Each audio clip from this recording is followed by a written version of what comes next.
Saudações, amados. Este é o segundo vídeo da nossa série sobre as parábolas do reino. Nosso objetivo é estudar as parábolas a respeito do reino de Deus que Jesus usou para comunicar verdades espirituais e responder 3 perguntas. Por que Jesus usou essa parábola? O que Jesus queria comunicar com ela? E qual a importância dela para os nossos dias? Hoje nós vamos estudar a parábola do joio, que está em Mateus 13, a partir do versículo 24. O texto diz: outra parábola lhes propôs, dizendo: o reino dos céus é semelhante a um homem que semeou boa semente no seu campo. Mas, enquanto os homens dormiam, veio o inimigo dele, semeou o joio no meio do trigo e retirou-se. E quando a erva cresceu e produziu fruto, apareceu também o joio. Então, vindo os servos do dono da casa, lhe disseram: Senhor, não semeaste boa semente no teu campo? De onde vem, pois, o joio? Ele, porém, lhes respondeu: um inimigo fez isto. Mas os servos lhe perguntaram: queres que vamos e arranquemos o joio? Não, replicou ele, para que, ao separar o joio, não arranqueis também com ele o trigo. Deixai-os crescer juntos até a colheita. E, no tempo da colheita, direi aos ceifeiros: ajuntai primeiro o joio, atai-o em feixes para ser queimado, mas o trigo recolhei-o no meu celeiro. Por que Jesus usou essa parábola? Jesus usou essa parábola porque os judeus daquele tempo entendiam muito bem a respeito do plantio do trigo e eles entendiam o conceito de um inimigo que vinha para destruir a produção, a plantação que eles tinham naquela época. Os plantadores, os agricultores, eles entendiam o conceito de que o joio tem uma aparência do trigo e que ele, por causa das raízes profundas, não pode ser tirado antes da colheita do trigo, porque senão ele destrói o trigo. Então, aquelas pessoas iriam entender exatamente do que Jesus estava falando.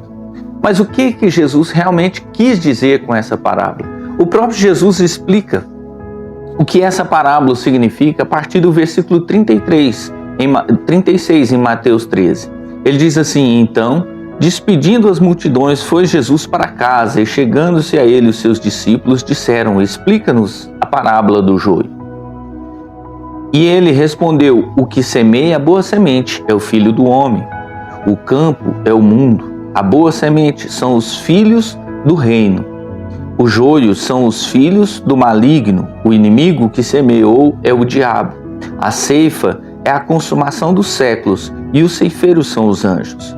Pois assim como o joio é colhido e lançado ao fogo, assim será na consumação dos séculos. Mandará o Filho do Homem os seus anjos, e ajuntarão do seu reino todos os escândalos e os que praticam a iniquidade, e os lançarão fora na fornalha acesa. Ali haverá choro e ranger de dentes. Então os justos resplandecerão como o sol no reino do seu Pai. Quem tem ouvidos para ouvir, ouça. Jesus então está mostrando que ele é o semeador e que os filhos do reino, eles são a semente que Jesus tem lançado na terra. Então as pessoas que ouvem a voz de Cristo e que obedecem a sua voz são como essa semente que o Senhor lança sobre a terra para que ela produza frutos, para que ela frutifique.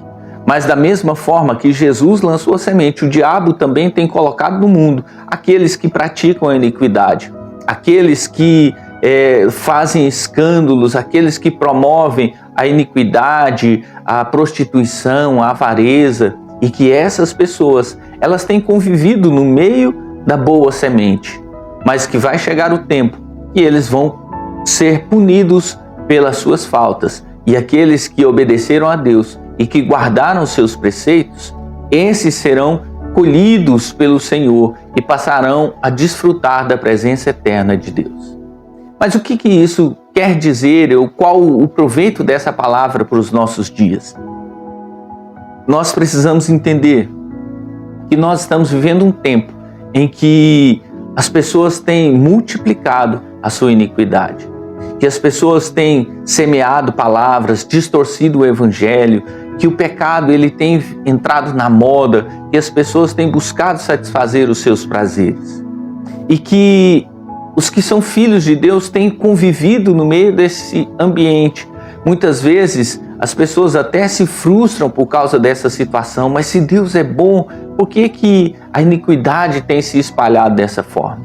Nós precisamos entender que há uma promessa de Deus, que aquele que pratica a iniquidade e aquele que comete o pecado, no momento oportuno ele vai ser julgado pelo Senhor. Nós não podemos nos desesperar com aquilo que nós estamos vendo, mas nós temos que ter a certeza que a boa semente do Senhor vai ser colhida para estar junto com Ele na vida eterna. E que aqueles que abandonaram os seus preceitos, aqueles que viveram a sua vida servindo ao diabo nas suas prostituições, nas suas malícias, nas suas maldades, que esses serão julgados juntamente com o diabo e irão para a fornalha, como o Senhor diz, no fogo eterno. Nós precisamos entender que essa palavra é para os nossos dias, que nós temos que viver atentos para que o diabo não coloque essas coisas no nosso coração, para que ele não nos confunda a mente e nos faça perder a promessa de Deus de vivermos uma vida com Ele. Medite nisso. Deus abençoe a sua vida e a sua família em nome de Jesus.